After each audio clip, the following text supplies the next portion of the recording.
Yeah, people, welcome back. Welcome back. You don't know me there. Come in and chat me. We talk about this Concacaf Nations League draw. Yeah, you don't know. Bless up to everyone that continues to supporting the channel. Giving maximum respect to everyone. Really appreciate it, man. But yeah, just a reasoning. Life. Everyone obviously who is a regular Costa Rican, Honduran, Guatemalan, Trinidad, big up the Caribbean countries and that in the draw.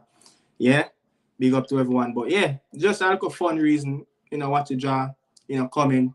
And when the draw done, we can really analyze and looking ahead, can we go one step ahead this time? Yeah. That's the big thing. Can we go one step ahead this time and call it that big trophy? Can we stop the US? That's one of the things that we're going to have to do. Stop the US from winning the fourth CONCACAF Nations League title. So yeah, welcome to everyone that's joining. Really appreciate it. But I'm just there looking at it, this draw at this moment. Say very excited. I would say much excited, but it's just the CONCACAF Nations League. I've seen I have done videos on it already, and I was saying that look, there's a couple loopholes in this Nations League where it can be a little bit more competitive rather than having teams like Canada, US, Mexico, yeah, looking out on the outside, waiting on the other rest of teams and to join up the other four teams and but it is what it is. CONCACAF have made it that way, but yeah. I'm not here, to say the one that select the format and go ahead and choose all this format. But yeah, I'm just chilling, man. Just chilling. Hope everyone is having a wonderful day. Hope everyone day is going so far. Not many people there, might be 100, but just try to make it be 100. Just put a smile on the face. Yeah, just put a little smile on the face and just go to see me and just be humble and just work towards whatever you need. But yeah, big things ahead. Big things ahead for Reggae Boy fans. This is just one of what 3 tournaments that we have for the year. Yeah. This is going to be the last one that we're going to finish off the year with. So let's see what's going to happen in this Nations League draw. We played 4 games in the last group stage, and we drew that game against Haiti. We drew that game, I think that was the one at the National Stadium. Yeah, 2-2. So that was the only game that we really dropped points, but it was a really comfortable zone. Not much, it troubled us in that zone, but big up yourself, Mr. Fortis, man. They don't know. It's just their reason. I have a question, but I'm just going to wait until the draw, finish. Then I can go in it a little bit further and ask you guys what you guys think about the draw. Yeah, but I just am that just watching nice setup. But I just feel like the team. I just feel like there's too much teams in the Nations League. CONCACAF have around 40 members, of the CONCACAF region. I just feel like there's so much teams in League A, in terms of the quality teams that we have over here in this region. We don't have much quality teams. We don't have much really quality teams. So, you have the top 4 teams already got seeded already, waiting for, the rest of the League A to come up in November when, the quarterfinals start. So there's not much qualities, in around. So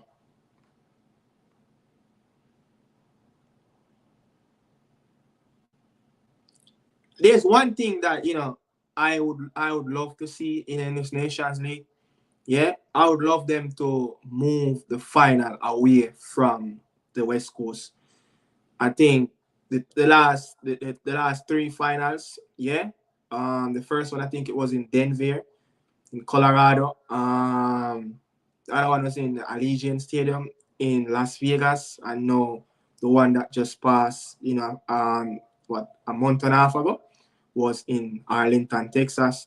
So I'm hoping, they can probably push this a little bit in more into the coast, like in terms of Midwest, the Northeast, the South, bring it in, share the glory around, the country, It's Concacaf football just don't play on the West Coast, because I understand that, like, when you really look at it, Mexico and, the American, but just it's solely down to the Mexican national team. Because I even look at the game that we played against the US.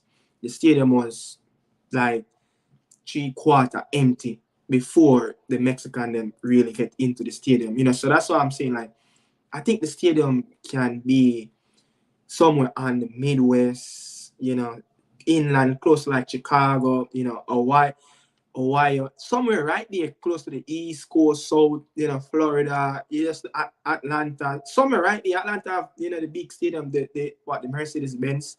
You have this nice, pretty stadium now, on the South, in what I think is Charlotte. I think was it Bank of America Stadium, the new stadium that built the Charlotte MLS team. So you have quite a few stadiums, I'm just getting sick and tired sometimes of, the Nations League games and like the big games and literally taking place on the West Coast. Like, give other people a chance. Like, not much people can afford, to vacate for a Nations League semi-final for that 4 or 5 day in Las Vegas. Not many people can afford that.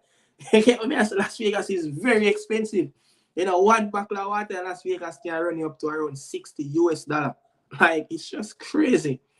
So you just have to share the glory, man. You just have to share the glory and let other countries, let other fans, people that who just decided. Not many people like to travel, to the West Coast either.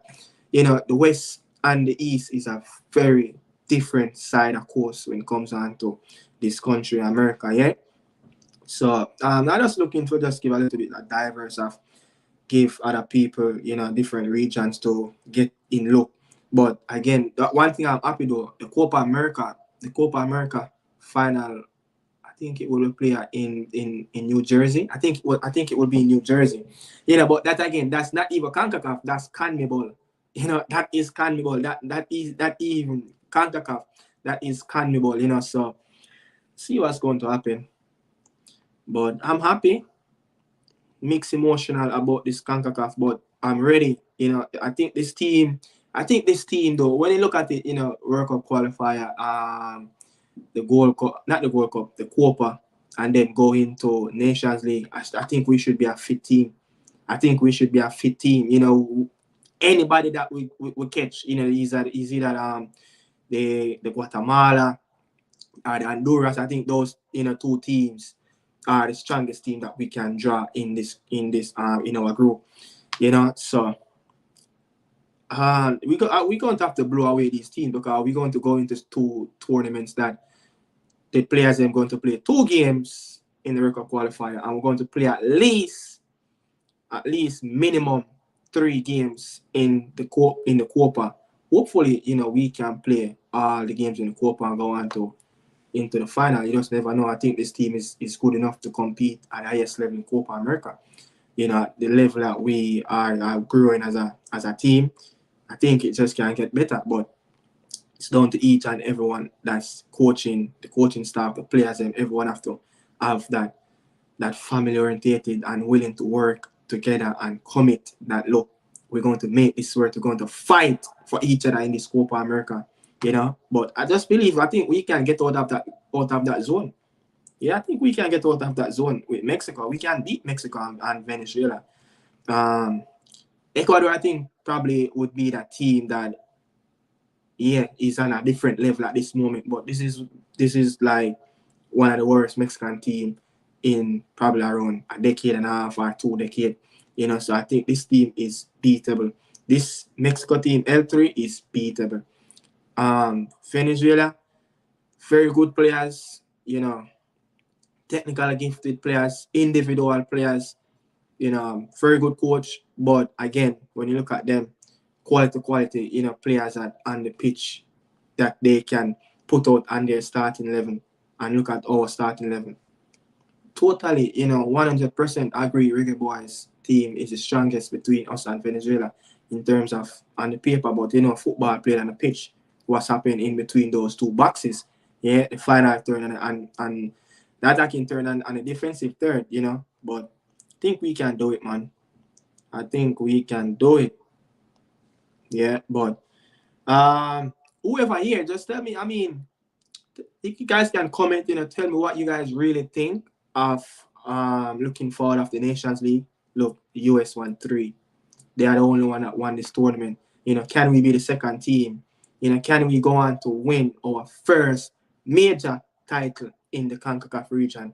Yeah, I think this is one of our best shot to get a silverware. This is one of the best shot. Yeah, in terms of look at how it's set up. We're not going to play the big boys until quarterfinal, and then look at what we did to Canada. Very surprising to many people, even to me. Go to Canada and get a massive result. And to qualify for the semi-final, and look where we just threw it away, man. Look where we just threw it away, and look at that performance from the Mexican national team. Yeah, look at that performance from the Mexican national team in the final against the US. If they probably will come up against us in that performance, I don't think we could have easily, could have lost that game. Could have easily brushed them aside. We came so many times to beat this Mexico team, but it's just we're not focused, lack of concentration, of getting the job done. And I think that's the next thing we need to start to do. Get over the line with these Central American team like Costa Rica and Panama and all these teams in the North American team like US and Mexico national team. Start to focus on getting the job done. Learn how to grind out result. Learn how to get over that final say. When the fat lady finally sing, then we can celebrate, man. Oh my God, man. Can't believe it. Even just looking at the Nations League at this moment and just it's like that feeling that I felt when they scored that goal, that own goal by Corey Bertman. I want to come. Man. Tears, man. Tears of sadness. I was hoping tears of joy, but it was tears of sadness. But see what I go on yesterday in the Nations League, yeah.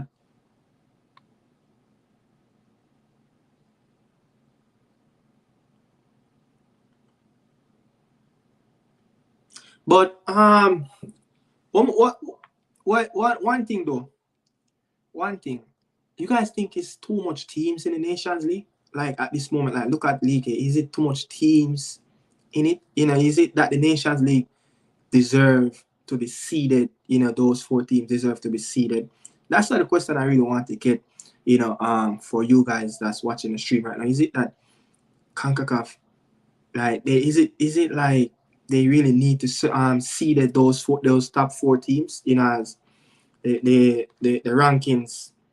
Mexico is in first as of April the 30th. Yeah, Mexico is in first. US is in second. Panama is in third, and Canada is in fourth. Yeah, and then the Reggae Boyz is in fifth. Like, is it necessary to see those teams? Like, we don't really see stuff like that happen like in the UEFA. Yeah, even though they have a bigger pool of quality teams that can really compete at the highest level with the German, the Spain, and the Portugal and all those are the top ranking countries in Europe. But I just feel like this Nations League in CONCACAF, I think it should be top 8. That's it. Top 8, split it in 2 groups, group of 4, yeah, and period. That's it. Top 2 teams, semi-final, and then final. I think that's how it's supposed to be. You'll find more joy. You'll find more joy and a lot more competitive games. Yeah. Look at it. It's a good thing though. The Reggae Boyz also in this Nations League draw at this moment, because when I really look, what if we were in that top 4 ranking in the CONCACAF? CONCACAF is weak, that's why. But Owen, what I'm saying though, But I'm saying, yeah, I know Concacaf is weak. There's not much. You barely can find anything beyond the top six with quality that can bring some real competitiveness to Mexico, Canada, Panama. When you really look at the Mexico, Canada, and Panama, and US, right now those teams are the top four teams, right? Top four teams in the region. How many teams outside of that, when you look, Jamaica, Costa Rica, Honduras, Haiti, El Salvador, Guatemala, can really bring a showdown in CONCACAF region amongst those teams, like a real competitive game. Yeah, you want that's why they brought the Nations League, to remove all the wasteless and useless of friendly games. You understand? That's what I'm saying. Bring it, bring it to where the team can be a lot more competitive. And Costa Rica team is a really good team, rebuilding. Yeah, rebuilding. And Honduras team, and a Ronaldo Ruidia is rebuilding. The 80 team, you could say, you just never know what you're going to get from an Asian team. I think El Salvador team and Guatemala team is catching up with that rebuilding process of removing some older age, players and getting in fresh young bloods in it that can compete. So that's what I'm saying. We know that the region is weak. So why not top eight and run it off, 4-4 team in that two group in League A. Two group for League A, that's it. And then whoever finish at the bottom of the table get relegated to League B. Simple as that. Yeah, man, simple as that. So you will have like a next team will come up. Simple as that. More competitive. I think it will be more competitive. But as I was saying, the window, that FIFA window coming up in January, it's very crucial. The respect isn't there for CONCACAF as yet. What you mean? Me not understand like way. Like put it into context and I understand where you're trying to say. I mean I understand what you're trying to say. Is that you're saying CONCACAF in the wider scale in the world is not respected, or you're just saying that certain countries in the CONCACAF is not respected by, Victor Montiagli, that's that president named the Canadian, what you trying to say, put that more into context so I can have a better understand to what you say. So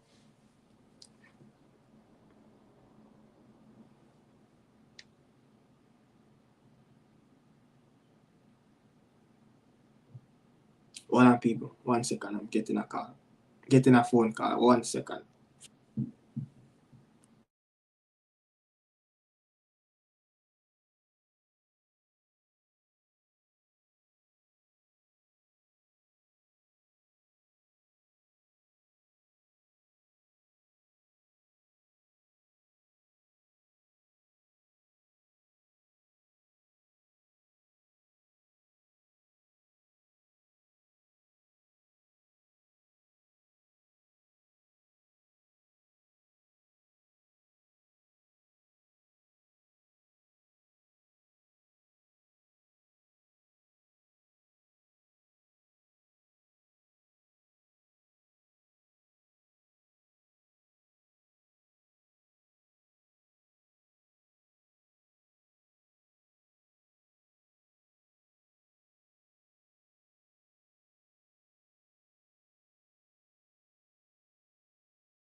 Okay.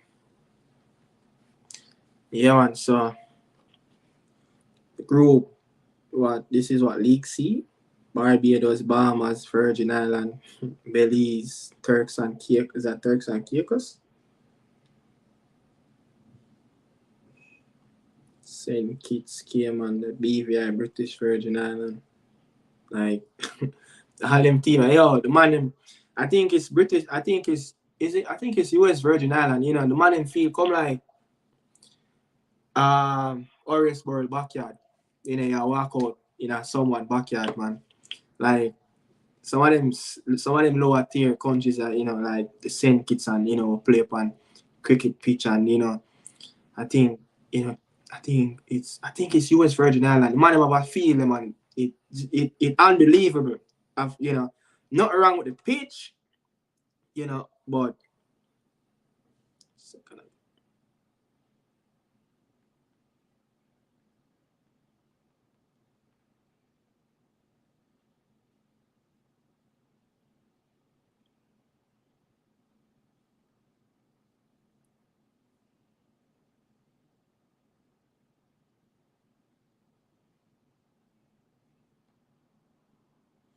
yeah, man. So I was saying, yeah, the US Virgin Island, the man them have a pitch where, boy, I mean, I tell you, it come like Orisborough backyard. Worse than even this the Orisborough Center that we had in up there in Kingston. I think it's St. Andrew. But yeah, League B, moving on to League B now. Jaja, I feel it for 80, you know. Yeah, man, I feel it for 80, man. QSL also have a really good team, you know, with those sets of the Dutch descent players in Suriname. QSL, yeah. Also Suriname too, you know, with some Dutch descent players, but 80. I feel it. 80 was in our group. 80 was a really good team. That player that scored the brace, I know at the national scene, I think it was I think his name is Saint Alois, something like that. You know, he's a very good player. A very good player. You know, 80 will bounce back up in League A. Trust me. So very, very crucial to see where 80 will go, you know, in League B. They in part one, you know, with El Salvador, Curacao, DR. Yeah, so those are the top teams down in League B.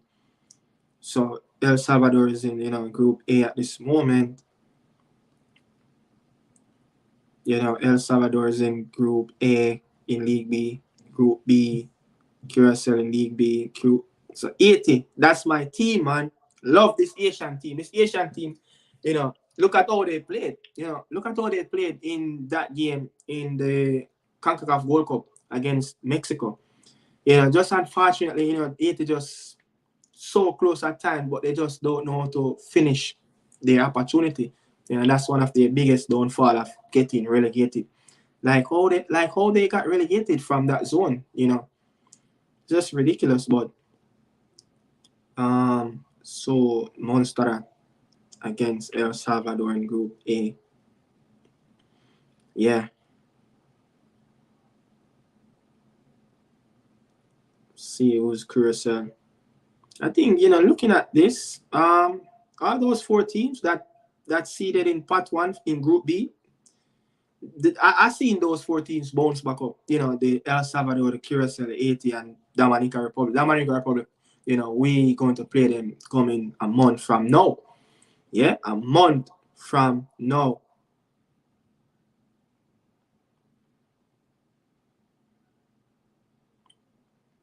So Puerto Rico, where we come from, will join up with the Asians. Wow. I would love to see, you know, I would love to see the Haitian and Dominica Republic play that game together. You know, I would love to see that clash. As you know, it was one country and just split in half, but I would love to see that game, Dominica Republic versus the Asian team. So Dominica Republic, you know, they got Bermuda. So it's on now to Group A with El Salvador and Montserrat. Wow, St. Vincent and the Grenadines.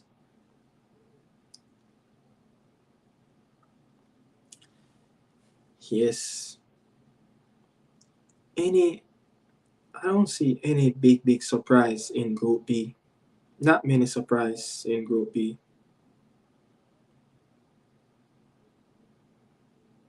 Wow, Grenada. Grenada, that's a good favor zone for Grenada. You know, Group B with Curacao and St. Lucia. Grenada see, someone that they can beat, a St. Lucian team. Yeah, a St. Lucian team that they can beat. Aruba. Ooh. Aruba with 80. Very nice group. Very nice group, but 80 should have too much quality in that zone. In Group D, who is this? Antigua and Barbuda. Dominican Republic going to fly through this zone. They're going to fly through this zone. Easy, easy, easy.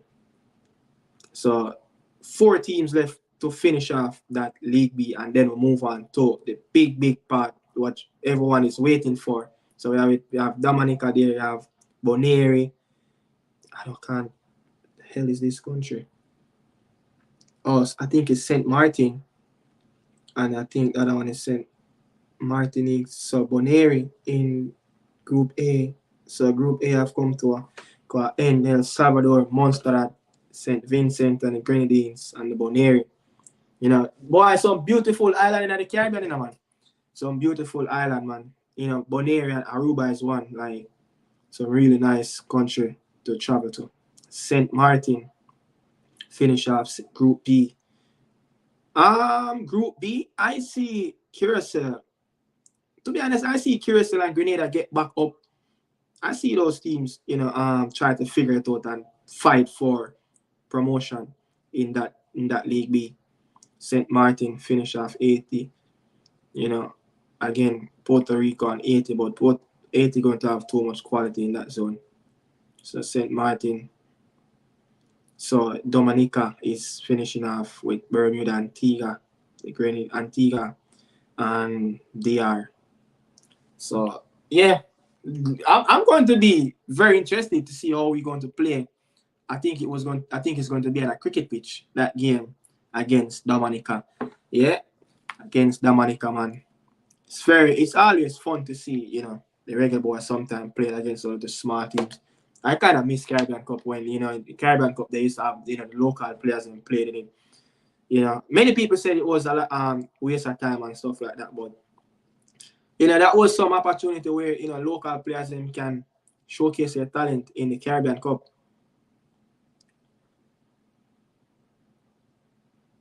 So, yeah, Group League B is finished. So, it's time now to move on to the bigger stage.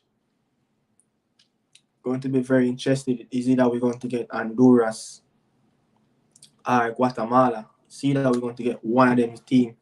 Honduras or Guatemala.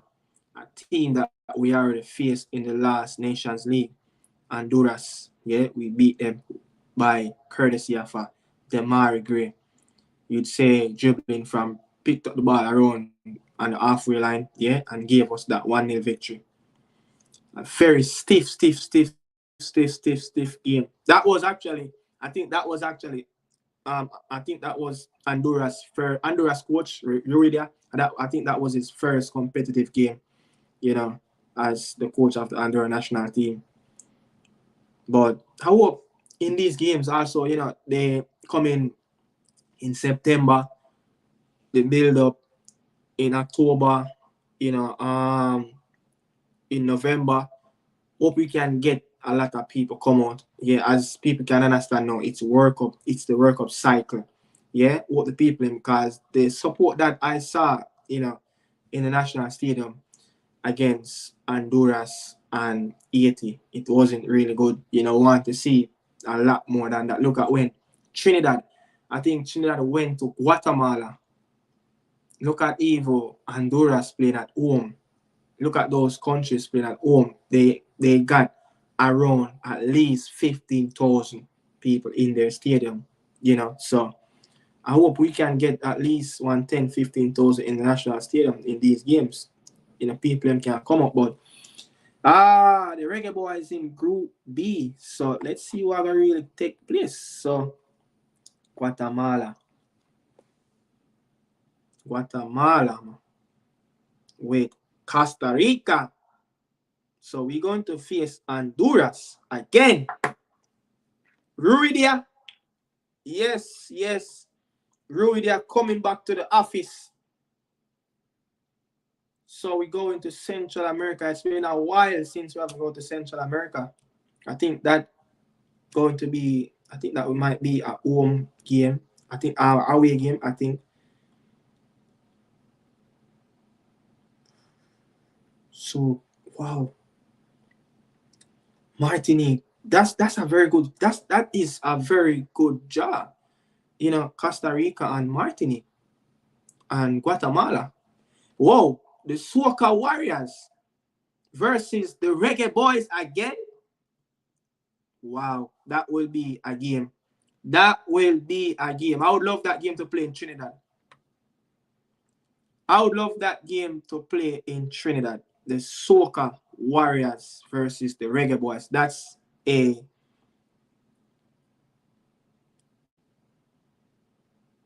I would love, that game played. Hope is I don't think we want to play all teams. I think we're going to play 4 games. We're going to play 4 games in this thing. 6 teams in our group, so going to play around 4 games in it, just like the last time.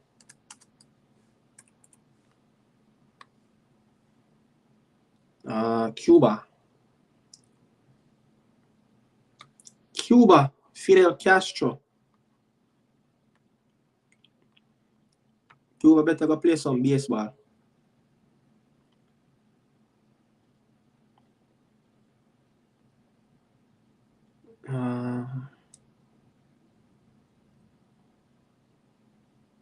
Suriname. Right. So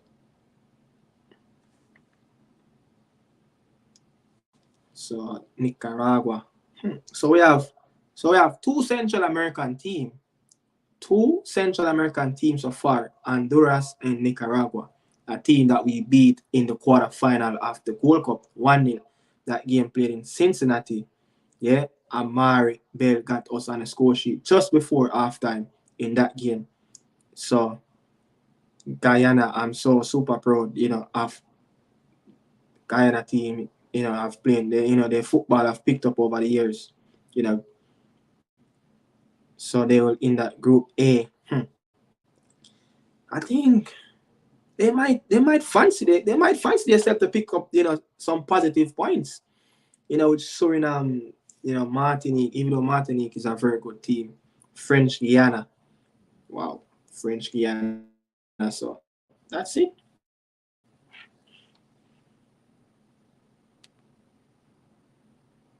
So that's it. So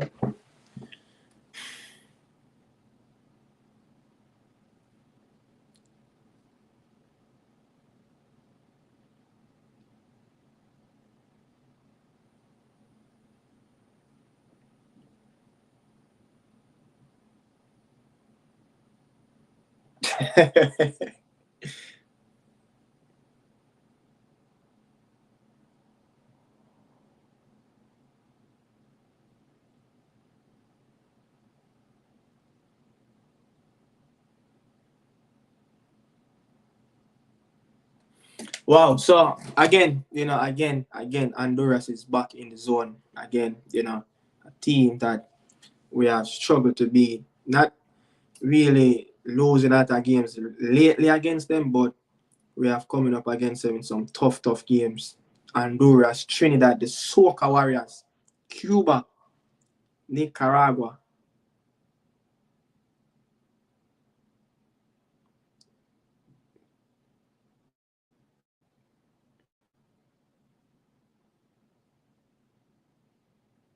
And French Guiana.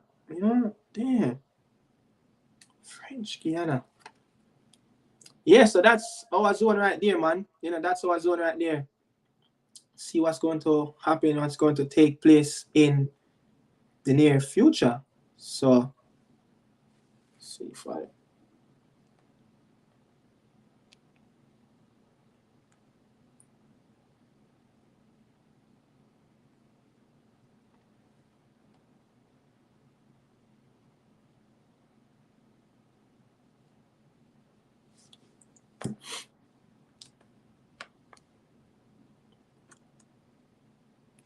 Yeah, so the draw has come to an end, man. The draw have come to an end, and as everyone probably already saw already, yeah, Honduras, Trini, Nicaragua, French Guiana, those are the teams that the Reggae Boys, not I don't not all of them teams are going to play. I think we're going to play the same format, 4 games, but let's see what's going to happen, man. It's a it's a nice draw,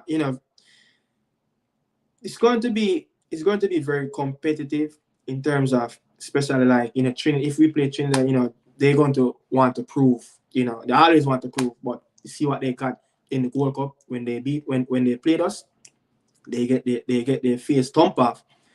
But Cuba and French Guiana, I see those two teams go right back down. I see those two teams go right back down, man. But in this zone, but yeah, on the other side, Costa Rica, Guatemala, Martinique. Look, Martinique is a very good team. Remember that game that Martinique played against Costa Rica, a 6-4 game that they played. Yeah, Martinique have scored 7 goals in the last World Cup. Very good team. Very good team. Play on the front foot. It was a very surprising tournament for them as well. They compete in their zone. They compete. I think the other team, I think it was, see if I can find it.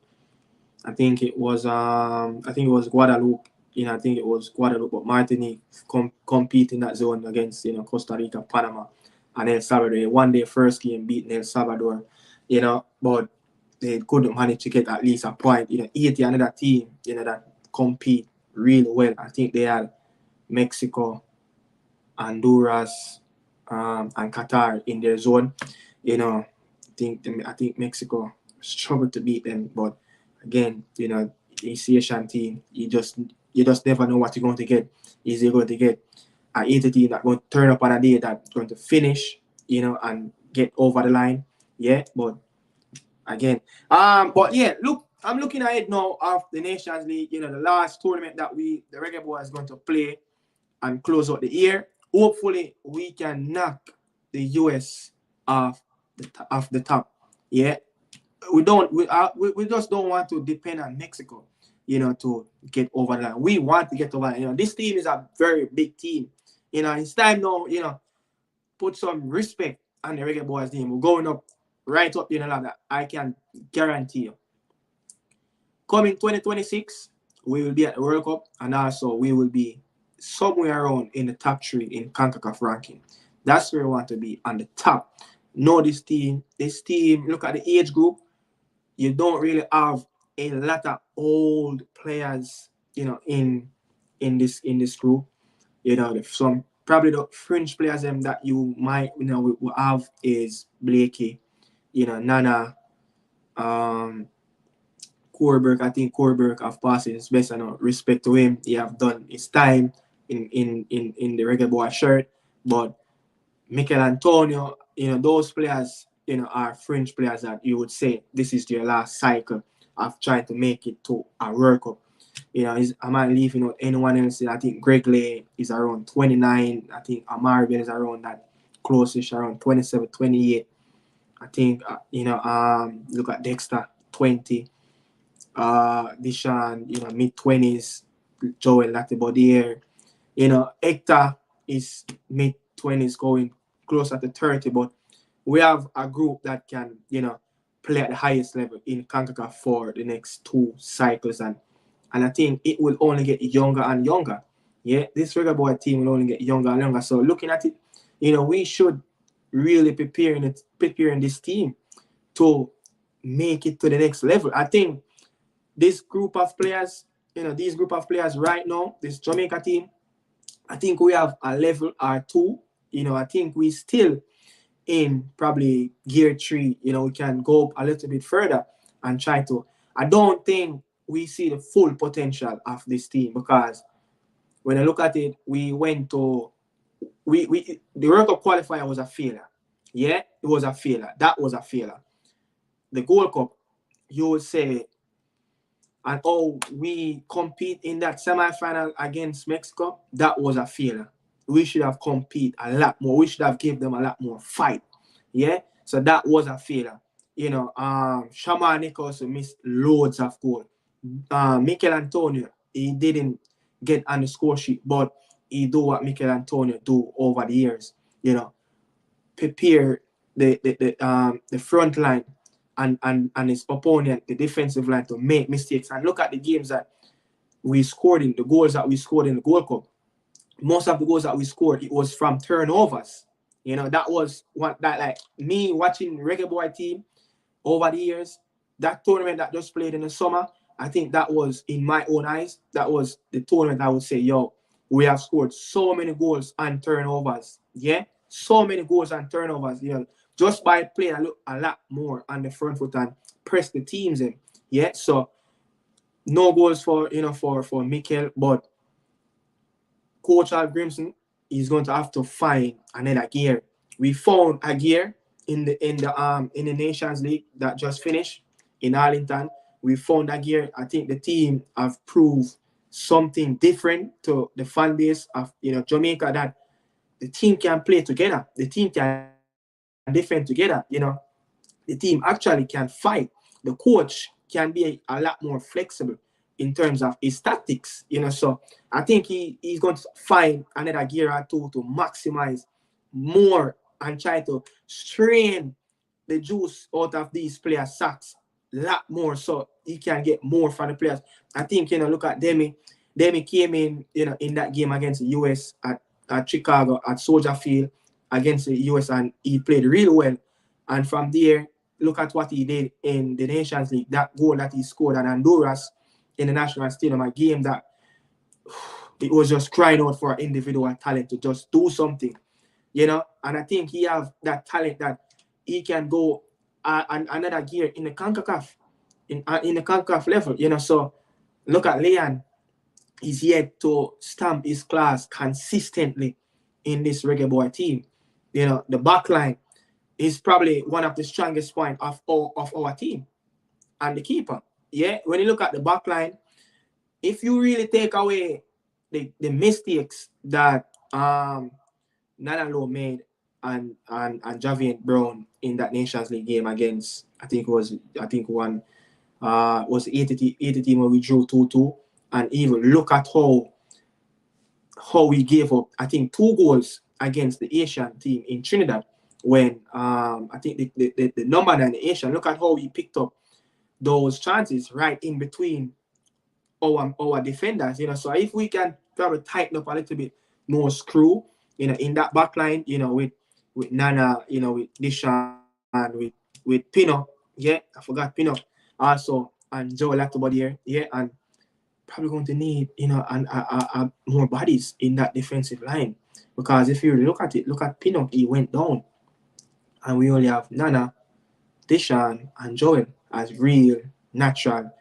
defenders that can read, like, proper quality central defenders.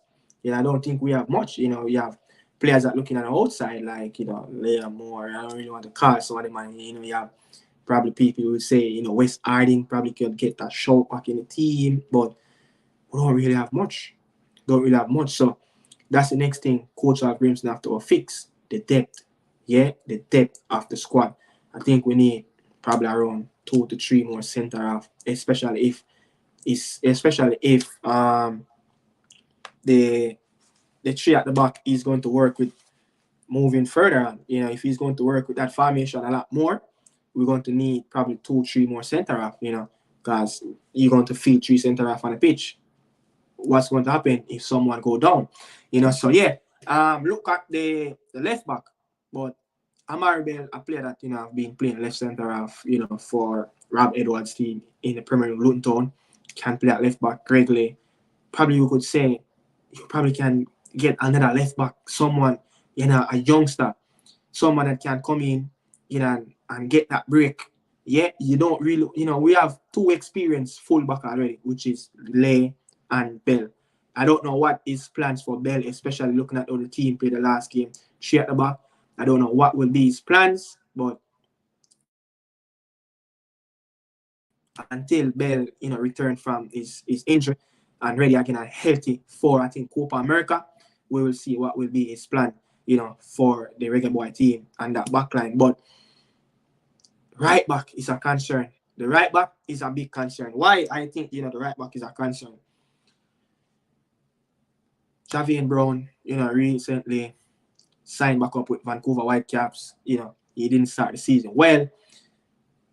He make loads of mistakes whenever he play that right back against quality opponent teams in Concacaf. They target that position specifically. Every time when we play a big team, they target that right back position. And those three youngsters, Stefan Gray, Javian and Dexter. Dexter is a real quality we have in that backline that I probably could say, yeah, he's high quality. He's up there above the rest in the squad. But when you look at if Dexter go down, who are you going to really put? Maybe Deshaun can play a shift. I don't know how much people know, but Deshaun can put in a shift in that right back position. But I think we have two players that I don't think a lot of Reggae Boy fans will say, yes, they're ready to compete with Dexter Lembikisa at the right back position, Tavon and Brown. So I think that's something that, but you can easily say, again, maybe Tavon Gray is a player. He don't get fair amount of run in the team like how Javian get and Dexter is getting, but I just don't see him getting a fair run, especially when Dexter is fit. Look at how he's helping Hearts in the Scottish League. Just got you say qualified for Europe this season. I think it's a Europa League, so they're going to play in, even though he's on loan, but it's an accomplishment that when you go out on loan, that's why they bring you in to help the team. That's why they bring you in to help the team. You just never want to go out on a loan spell and be a failure. Yeah, so that's why I'm looking over here, my shoulder in the league or in the Farmers League with Shaman Nichols with Claremont. If I think Mets would win their game on the weekend, Shaman Nichols, the team would get relegated. So I just don't like when players that go out on loan and it be a failure. You just never know what a loan spell can bring to a player. So yeah, looking at the back line, it's pretty decent. It's pretty decent. If we're going to play four at the back, you know exactly who is going to play. If all the players fit are in the squad, 3 at the back, 4 at the back, it doesn't matter. But the midfield, I think that's where the surgery have to go done. That's where the surgery have to go be done with Coach Grimson. He's going to have to be a mechanic in that midfield in terms of how he might really set up that midfield, because oh my God, the midfield is terrible. The midfield is terrible, man. It's terrible, And when I look around Concacaf, everybody are improve. Yeah, so we can stay up on one level with this midfield, But I just feel like 1 or 2 bodies in the midfield can really get the best out of them. But the midfield, one thing though I would love to see though in the midfield, Kieran Anderson. I want Kieran Anderson to start again games consistently. I think this player, for the last month, I've been watching him, in the League One. I found a way and I found a stream where I can watch League One football and I tune in with Charlton Athletic and look at how he's playing. Yeah, I think he have that quality. He have that English Premier League quality in him. And I think if he don't move on this summer, more likely I think the next summer he will get transferred out, to a high championship team, or an overseas team will probably even be perfect. He will get more opportunity. He could say the Eredivisie League, a league that are, the Belgian Pro League that, that build youngsters, that create monsters in youngsters to be to the next level. And then from there, he go away, spend 2-3 seasons away from English League football and come back at age 24, 23 and be a top Premier League player. Can play for a top 6 club. And then guess what? That will bring more to the Reggae Boy team. That will add a lot more quality to our group that we already add. So I think, Casey is a vital piece in the midfield. Then I think he's the most creative player that we have in the squad. Kieran Anderson, I think when you look at him, box to box, the energy that he really can bring to this team. Just give him the playing time. He have something special about him, and he have something that he want to prove that he's the man for the midfield for the Reggae Boy team. Yeah, I see a midfielder in Kera and someone that can do his job on both sides of the pitch. Attacking, he can bring that energy. Yeah, just like a Gallagher. Look at a Gallagher for Chelsea team. This is a player is a complete package. A player that it doesn't matter which coach come in at wherever Gallagher is playing, the coach going to like him because he can bring the energy in terms of press, in terms of close down the space for for the opponent defenders to carry out the ball, and he also can put in a shift in own defensive third. So I think Kara Anderson have similar traits as Gallagher. Yeah, I see him as a Premier League player, but what will be his next step? If you ask me, I could probably say go to a championship team. Anybody that is a young player like Omar Hutchins that dropped down into the championship and go at a very good team like Ipswich, a team that's structured really well in terms of on the field and off the field, administration issues. It's a well-run, organized club. Not many loanees from English Premier League youngsters come out of the academy and get those opportunities. So a player like him, grew up through the Charlton Athletic system, know what it is his team to play in the championship. I know that he would love to help his team next season. So and Michael Lecter have released from Charlton Athletic. Michael Lecter going to have to find a new club, but I think this player, his next step is going to be crucial. He's 20 now. His development is reaching that peak where he's going to need first team football week in, week out to get the best out of him.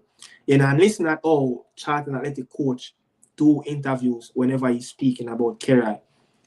It's always the mentality is there.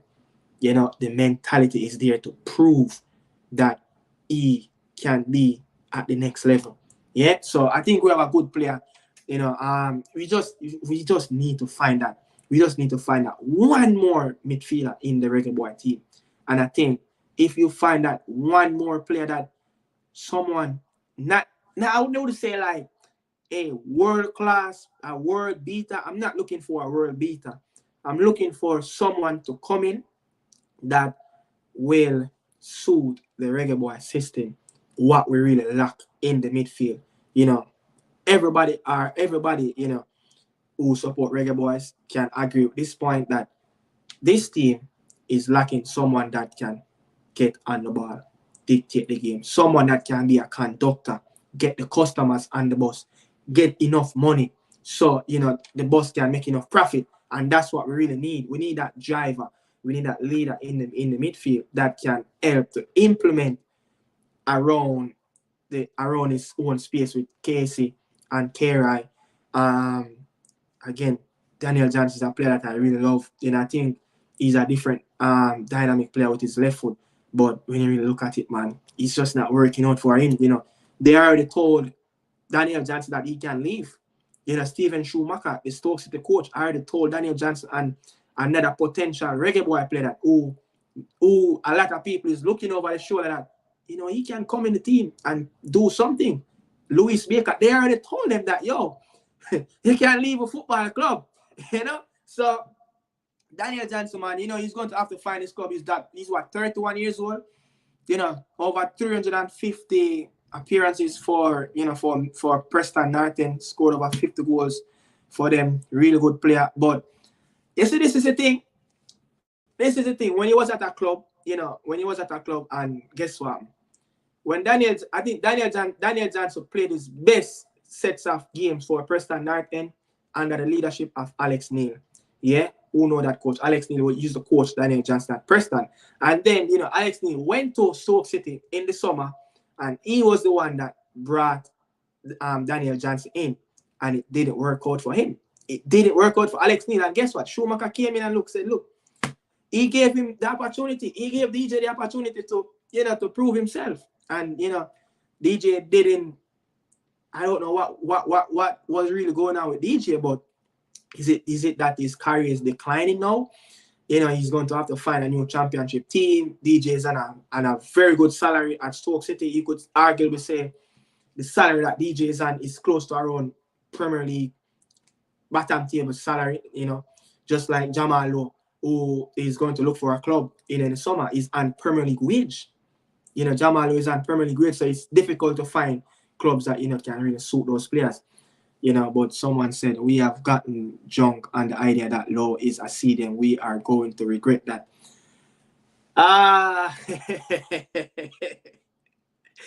They say we get junk on the idea. Look, the reason why, many people, and people can probably agree with me and disagree with me, I don't think he is that full-time package that can bring us to the next level.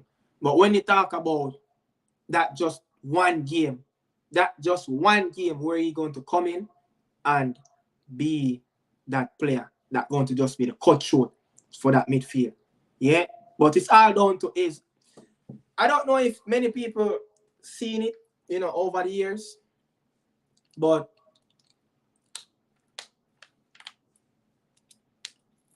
Nana Lowe is one of the only players that we have in the team, that one of few players that we have in the team that will die for the Reggae Boy badge and his chest.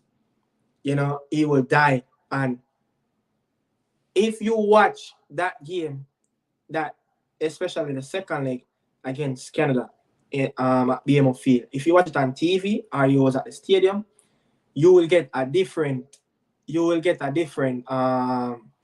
side of how and the grounds that he have covered. I was behind the goal where Canada was kicking in the second half. I was behind that goal.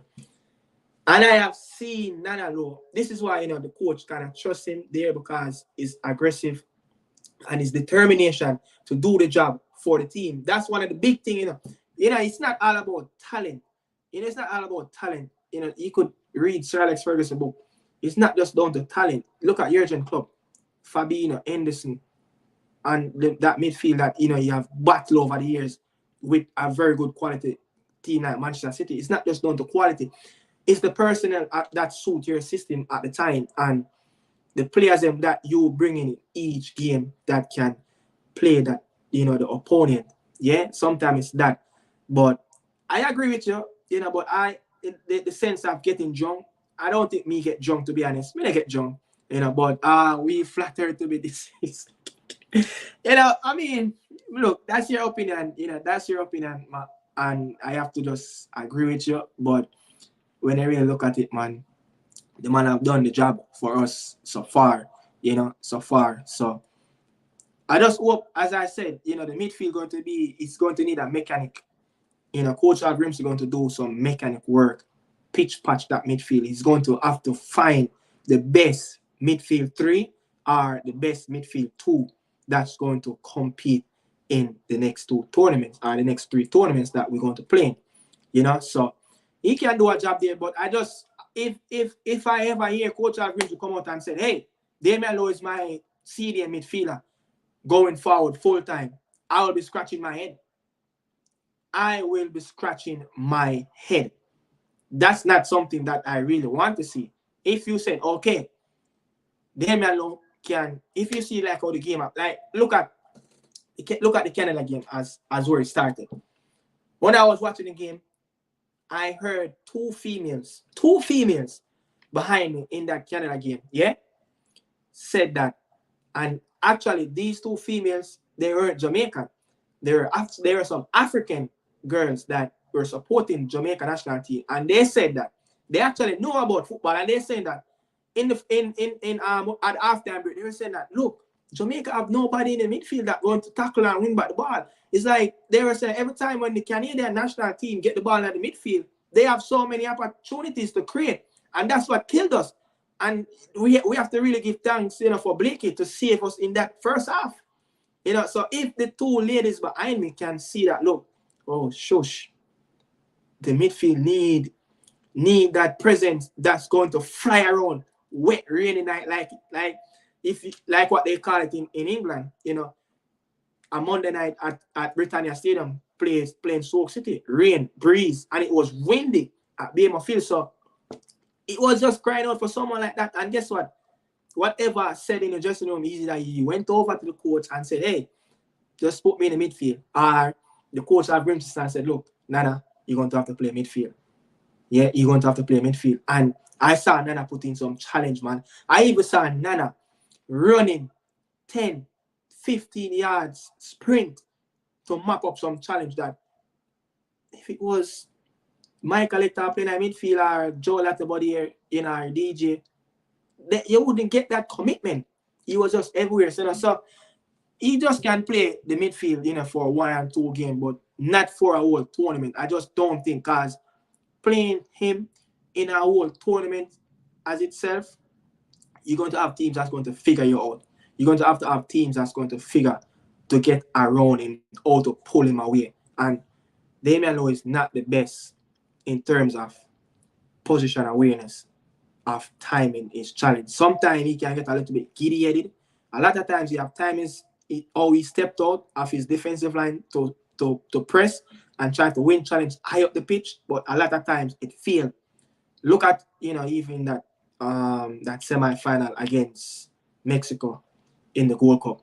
Him and Deshaun Bernard made some big blunders.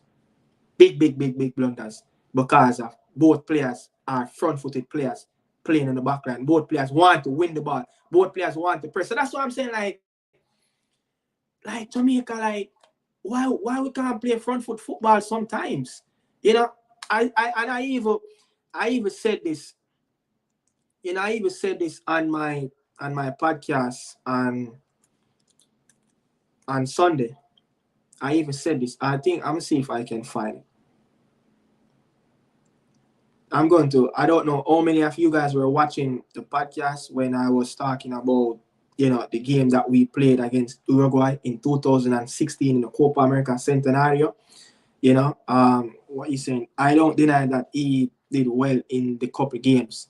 Yeah, I don't question, you know, his commitment. You know, he wears it on his sleeve. Yeah, but I understand what you are saying. I understand what you are saying. Say it might not, you know, it might not have the quality to do it consistently and game by game. You know, internet every time on a tournament, he probably don't have the skill set to produce a magical moment like that every game.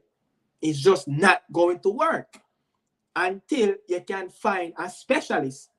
And I think as an international team, I don't think you really should have in players be playing out of position. As an international team, you should have enough quality around to select from, you know. But let me get to this. You know, probably who was on the stream on Sunday, you know, heard I said this. So the Gold Cup in 2000 and not the Gold Cup, the Copa America Centenario, when we in that group with Mexico, Uruguay, I think it was it Venezuela? I think was it Venezuela that when we conceded 6 goals, we got 3. I think we got 3 by Uruguay, we got 2-0 by Mexico, and we got 1-0 by another team. I think it was Venezuela. But the game that we played against the Uruguay national team, you know, Tavares team, the Uruguay team, you know, with that Uruguay midfielder, you know, that Uruguay Stalawa in the back line, yeah, we have controlled that game in terms of how we dictate the tempo of the game. We can do it. We can do it. We can do it against the teams, but it's just that the coach have to line up the man properly. The coach have to believe in a player them to do that. Yeah? And the game that I'm talking about is the Uruguay game that we got 3-0 when Javon Watson scored an own goal. And guess who was in that midfield? You know, I've said it Sunday ago, and I'm going to repeat myself again. It was Lee Williamson and Michael Lecter was in the midfield. Yeah? And we have more possession because Winford Schaefer have a plan. yeah, have a plan in that tournament. And we didn't really play much low block, but at times we pressed those South American teams. You know, they picked us a few times. They picked us a few times, but I mean that wasn't even the best Reggae Boy team. When you look up front, you know, you have Clayton Donaldson, one of the worst center forward ever come and play for Jamaica. Him, you know, and James Barnes, you know, was there playing, you know, so it wasn't really the best Reggae Boy team. But when you look, the midfield, Lee Williamson and Michael Hector, you know, young Hector at the time was playing in the midfield. And, you know, Lee Williamson had 61 touches on the ball and Michael Hector had 73 touches on the ball, more than all the Uruguayan midfielders. You know, you have Nicolas Lodero in the midfield, you have Alvaro Sanchez in the midfield, Alvaro Gonzalez, I said, you know, in the midfield. You know, so, and then, you know, you have the pressing machine up front, Abel Hernandez and Edison Cavani. Then you have Godin, you know, you have Jimenez in the back line. You have Muslera in the goal, a sweeper keeper. You know, so it was a very good Uruguayan team that, you know, we just outpossessed that day and we outclassed them. And we have more passes in the game more than them. You know, they have 413 passes. You know, we have 430. You know, accurate. You know, we had 4 more accurate passes. More. That's something that you just don't see a Reggae Boy team outclass a South American team on the stat sheet. You just don't see that very often. So that's what I'm saying. If you have the mindset and the commitment and the right strategy to set up your team to play against some of these teams, you can do it. They can do it. And look at us now. Deshaun in the back is quick. Yeah. Joe Latibody is quick. He was like that Boaty in that back three in the quarterfinal, in the semi-final and the third place against Panama US. Yeah. He was like a Boaty. He was like jumping and skipping out in the defensive area and jump in the midfield, jump back in the defense. You know, he was that player, utilizing, you know, to pick up the extra space in the midfield. So if we can do things like that, you know, we have very good utility player them that can do it in the back. Deshaun is quick. Ethan Pino, you know, at a pretty decent pace. Damian Lowe, you know, is quick enough, can challenge anybody in who you say. You know, you have Ena Valencia in that front line for Ecuador. You know, you in Venezuela, you might have Solomon Randon, a player that is going to be a target player. Like, look at Mexico. You're going to have like a player like Henry Martin. Not a very quick player, but he's very strong. He can hold you off. He can give you that quick 10, 15 yard sprint. You know, he's very strong upper body. You know, and then you have Santiago Jimenez, that a player that like a Porsche for the Mexico team that will look to run the channel. So we have players them that in the back line can really cover up if we play the front foot football. You know, but you have to make sure that the defense and the midfield line, it's not too far away from each other. Everybody have to be on the same page. You know, everybody have to be on the same page. You know, Peter Mystic said, you know, every team plans for their opponents regardless of who the players are, whether it's Nana or someone else. I am comfortable with Lowe in the midfield permanently. Well, you know, Peter Mystic, if that's your opinion, I mean, I can't fight with that because Nana Lowe have done excellent in the midfield. But what I'm saying though, yeah, say the first game in the Copa America, I'm not really looking at these two World Cup games. Like, I'm not judging Jamaica on these two World Cup games, even though it's important to get 6 points from these two games, you know, coming up in June. But look at Mexico. Yeah. Look at Ecuador. Look at Venezuela. Yes, I agree with you. Regardless of who, you know, the players, they're going to set up and try to break down their opponent. But you see, when you have a specialist in a position, whatever you throw at him, just by the experience and the knowledge and the know-how to master your position, He's a specialist CDM, a specialist midfielder. All right. How much team plan for a Pep Guardiola team for Xavi, Iniesta, and Busquets in the midfield? But guess what? Because them are specialists. They just can't get in around. They are too cute with the ball at their foot. They're not them too cute.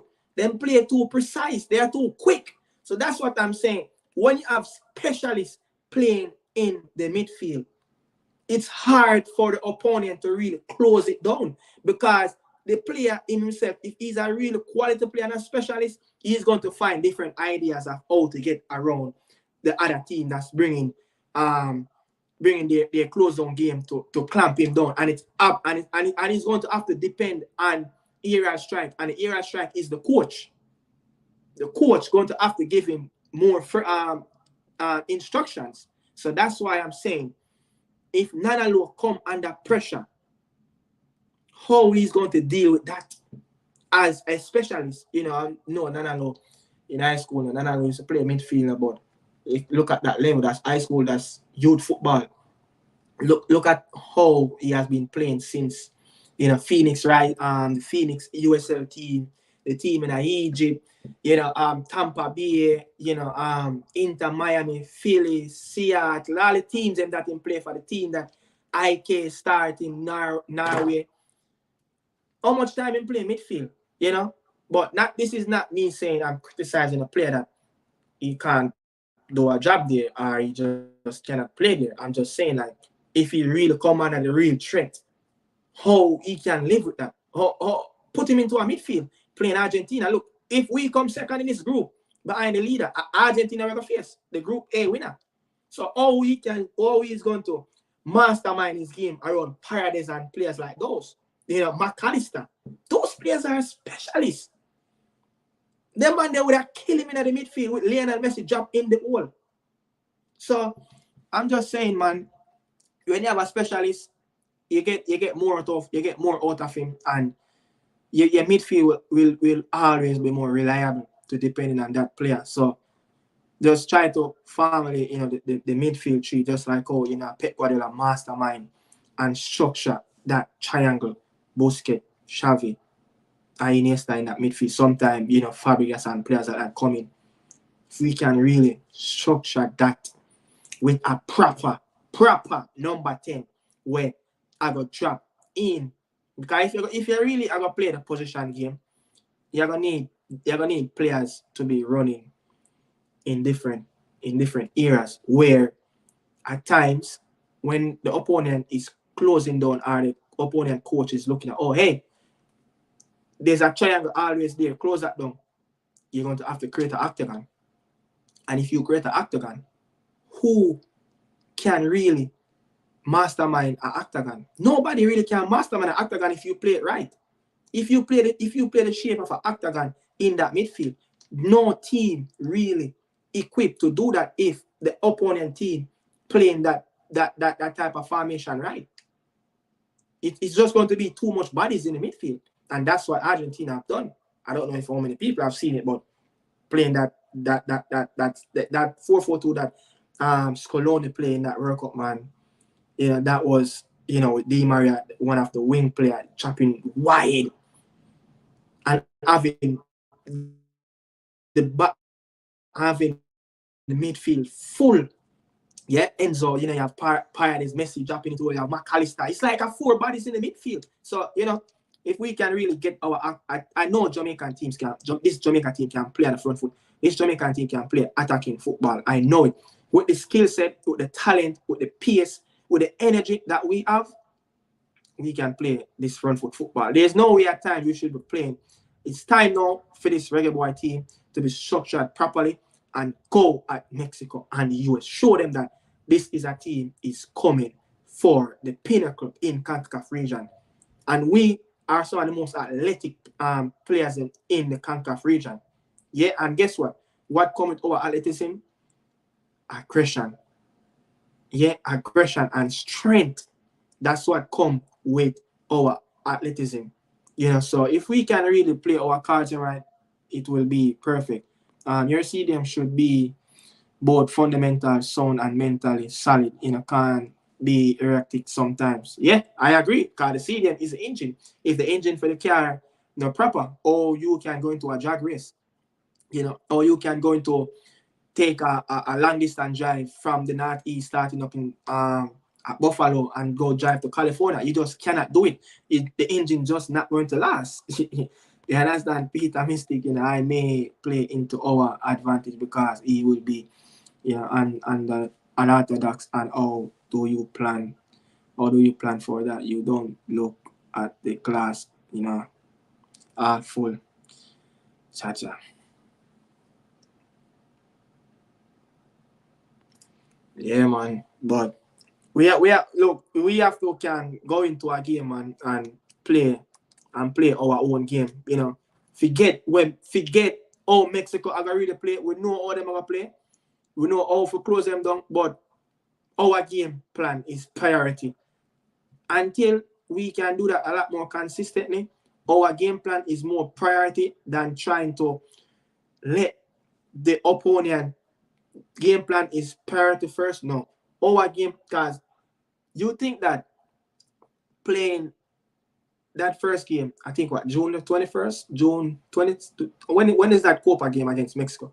You think that when Jamie Lozano, the Mexico national coach, go into that game against Coach Grimson, you think that he's going to respect Coach Grimson's game plan first? No. He's going to put it in players' head like, hey, our plan is priority. Let's see what the Reggae Boyz will do when we make our plans our priority and how we can get the job done. Yeah? Let's see how they can reaccount that. So until we can do this, start the same thing, like when I really look on it man for man. Guilherme Ochoa is not really good at his feet. Yeah? Versus Blakey. Both goalkeepers not really good with feet. But Guilherme Ochoa have played at the highest level more than Andre Blake. But when you're talking about shot stop, you could arguably say Andre Blake is right up there with Guilherme Ochoa. Yeah? That's one. We put that aside. The comparison there is really tight. It's hard.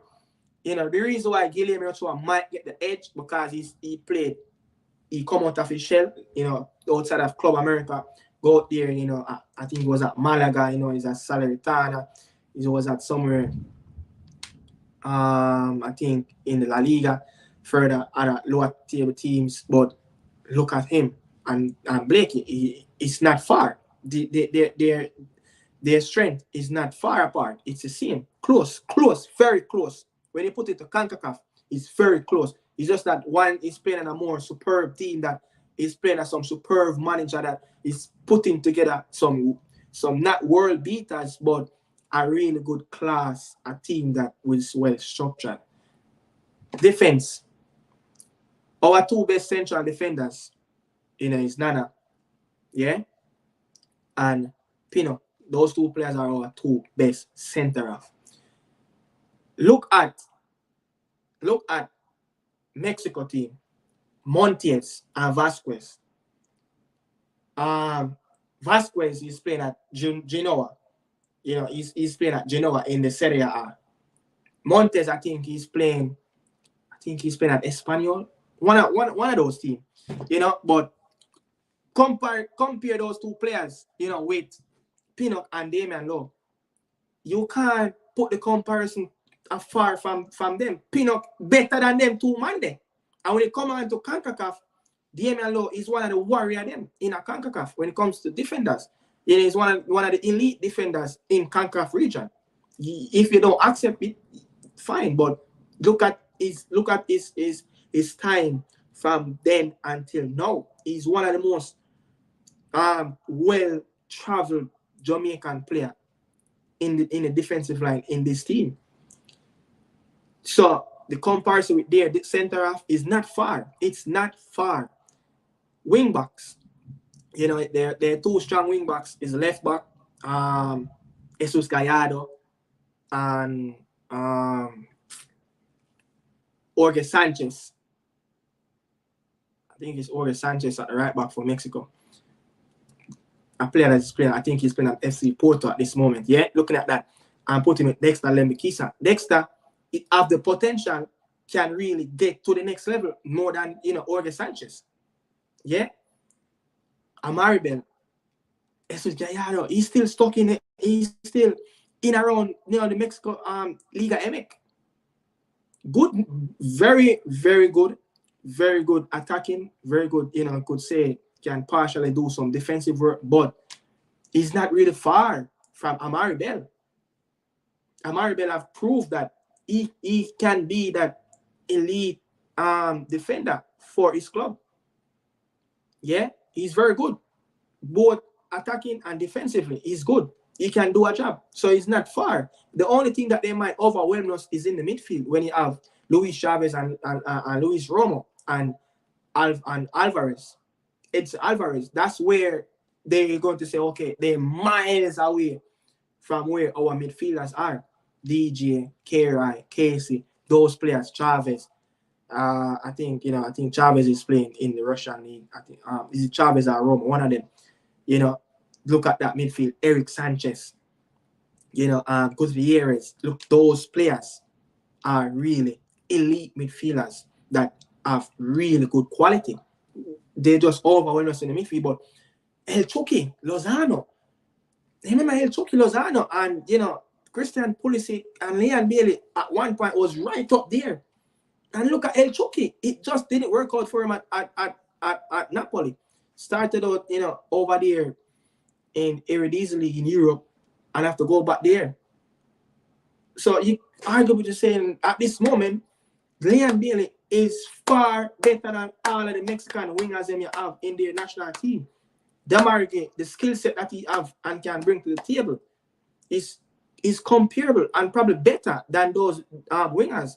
You have Oberlin Pineda, player that's playing in the Greek league. You have the Colombian born, Quirones, late bloomer, playing for Club America. Not better than Leon Bailey and Demarque. I would say not even Bobby Reed. So our players are play at a higher level. So that's why I just feel like, look, man, look at our players, man. Look at Mikel Antonio. They just seem like they finding a center forward, which is Santiago Jimenez, compared with what Mikel Antonio have done with West Ham. He heavily put West Ham on his back in that group stage. Yeah, and get his team over the line. Didn't manage to get in the score in the final, but he have done his job throughout the knockout round for West Ham in that Conference League last season. So Henry Martin, I don't think Henry Martin is a quality striker when Mikel Antonio is in his prime. Even if you put a Henry Martin in our West Ham right now, he probably would. When is the 60-man squad coming on? Dwayne Morrison, look, the 60-man squad, them name already, Yeah, man. Because guess what? It's not mandatory by CONMEBOL for the national team to publish it. Chile have published their roster. If you guys can go on Twitter and look on Chile page, they have published their provisional squad. Arturo Vidal, Sanchez, all those players in it. Gary Madel, Claudio Bravo, all those players is in it. Yeah, so the 60-man squad got submitted from Sunday night, 7 p.m. Argentina time. So it's submitted. The last day and the deadline was May the 5th, 7 p.m. Argentina time. That was the deadline. So a few national teams have submitted and published it on their website or on their social media platform. But the Reggae Boy thing already. In press conference, Coach Al Grinson is emphasizing and things have leaked so easily in Jamaica. Was in the 60-man squad. I haven't seen it, man, but it's submitted to CONMEBOL. It have submitted to CONMEBOL. The deadline have passed Sunday, 7 p.m. Argentina time. So yeah, but it's again, and I was listening to this journalist. He's an Argentinian. He was speaking in Spanish, and he was saying that it's not mandatory, but if CONMEBOL might publish it, might publish it, but the deadline is June the 12th. The deadline is June the 12th.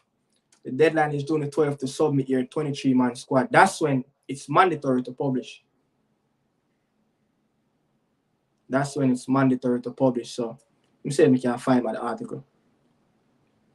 Yeah, all right. So this is the article. So this is what it said. The provisional rosters are due by May 5th, with a final roster required by June the 12th.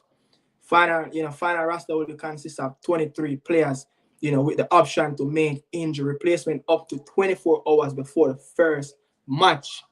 Yeah, so the first match is against Mexico. So if any injuries or anything, Coach Algrimson have 24 hours to really. But yeah, the professional squad, they have submit. If you guys go on Twitter, just go on Twitter and look on Chile national team. They have published their provisional. They have published it. And I think I try to remember if it's Uruguay published their one, but there's somebody else. I don't remember. I'm not going to bust my brain, but I know for sure, I saw that Chile have published their own. But June 12th is when the deadline is to submit that 23-man squad. And, they were trying to push the rosters from 23 to 26, but CONMEBOL said, no, COVID is over. Let's move away from that. But I think the Euros squad will be 26. Yeah, I think the Euros, but no updates on the players. No updates on the new players. It's all speculation. But I feel like if that roster published, you're going to see some players that you have never seen in around the camp. They're going to pick some players that just in terms of just to put them there. If the players already who is in the process of getting their documents, they will definitely. But look, this Mexico team, talent for talent. The US team, talent for talent. Panama team, worse. Our team is very good, man. Our team is very good. Our team is very good. So I just this stay back home and wait for the counter. No, man. Go at your opponent, then, man. Try to take away the 3 points. Make your life feel threatened when you go inside a game. Make it feel like, yo, them boy 3 points come in June. Yeah, the 21st or the 22nd. Me need it. And if we can get 3 points against the L3 in that first Copa America game, it's going to set up the table alive. Yeah, because guess what? Nobody really want to play, the Albe Celeste Argentina in the quarterfinal. Nobody really want to play them. So it's going to be very interesting. But what you guys really think though with Omar Hutchinson, playing in that midfield alongside maybe Damian is in that number 6, and as I was saying, Casey Palmer in that midfield 3. What you guys think about that midfield 3? Omar Hutchinson and a Casey, are you would probably would you guys risk a K-Rai play in that CDM in that 2 World Cup games that's coming up against DR and Dominica, with Casey and Omar Hutchinson at midfield, 2 players that's really dynamic, can really get ahead and create opportunities, because we're going to come up against some very stiff low back team in the qualifier, especially that Dominica. They're just going to sit back and wait for us, So what you guys think, Hutchinson play in the midfield 3 alongside Damian Lowe, Leon Bailey out on the wing, Demari Gray, someone up front. What you guys think of that attacking team? I just feel like we just need that attacking presence. I don't think we need a back 3 in that game at home against Dominica Republic. I don't think we need that back 3. We need that back 4 where we're going to push both wing backs up and have the wingers can really flirt around in the inverted areas where Leon can easily come in if Mr. Bailey decided he's going to do the necessary and get get back things in order so he can represent us, moving forward from the issues, So I think, man, we should start to our best team. But I'm just very curious on, players that really looking for a club in the summer. I hate when players turn up in the summer in a tournament and they're looking for a club. Jamal will be looking for a club. Michael Lecter will be looking for a club. Deshaun Brenner will be looking for a club. Players in contract rundown. Not Kara Anderson, but Dexter Lembikisa. What is the plan with Gary O'Neill with him? I think he can play in this Wolves team. Look at how this Wolves team is playing. I think Dexter can easily should get in this Wolves team. But is he seeing his future at the Molineux next season, or he see himself go back out and loan and get further, or go back to Arts, because Arts will be playing in Europe. So that will be a test, but I just feel like they prefer the Championship more than the Scottish League. Championship is more higher level. Doesn't matter if Arts will be playing in Europe next season, but those players going to have to come and prove themselves and try to get a contract. But is that going to be a lot distracted with players, coming in for World Cup qualifier? Because it's going to be a long camp, It's going to be a long camp. It's going to start camp. Camp going to start from in May, from around the Champions League final, May 26th. So camp probably would start around the 28th, right back to the early part in July. It depends on how we played in the Copa, how far we going to go in the Copa America, which I think our team have the skill set can go straight to the final. Yeah, straight to the final. But yeah, people, really, really, I appreciate everyone is here. Really appreciate it. Going to close off the stream. It was a really good talk with you guys. Yeah, but Trinidad and Honduras, Nicaragua, French Guiana, all them team there, yeah. The big rival is back again. The Soca Warriors versus the Reggae Boyz. That is it for the Nations League, What's going to happen? Yeah.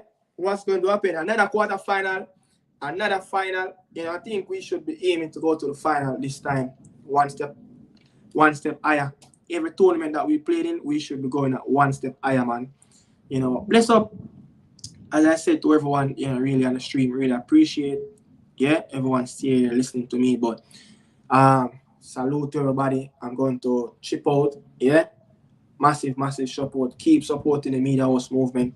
Keep supporting the journey. It's a very good journey. Almost 1 year anniversary for this channel. Almost 1 year anniversary. So been doing it for around, we're in May now. So we've been doing it for 12 months, close to 12 months, close, 11 months and some weeks, 11 months and some weeks. But yeah, man, bless up to everyone, closing out right now. Salute to everyone, mad.